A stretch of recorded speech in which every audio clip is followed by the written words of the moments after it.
In this video, I want to explain why I sometimes walk on my garden beds. Now, I've just prepared this bed. I pulled out the crops that were in it that were overwintered. There was some spinach and arugula and some chard, some radish. Pulled all that out. Refertilized with Sustain 464, and I also put some glacial rock dust. You can see a little remnants of it there in, which is a Gaia product.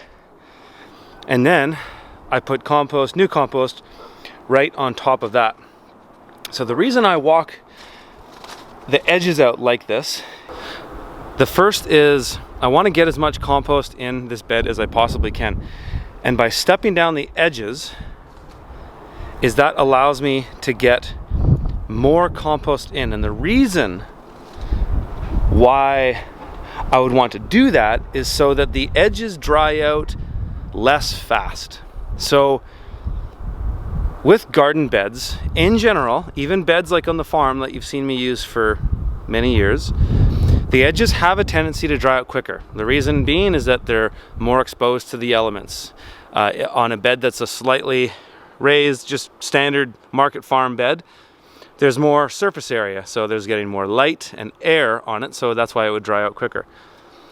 In a raised bed scenario like this, the reason it dries out quicker is that the edge, which is wood, is also in contact with the elements, and if the sun's beating on it, it makes it warm, meaning that side dries out quicker.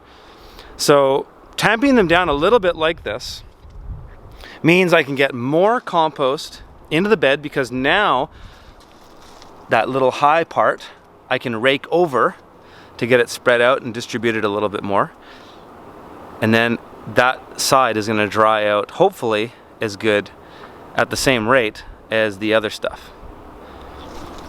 That's it for this video. Hope you folks are growing food and getting ready for a great gardening season. Hopefully not the shit hitting the fan, but a great gardening season nevertheless.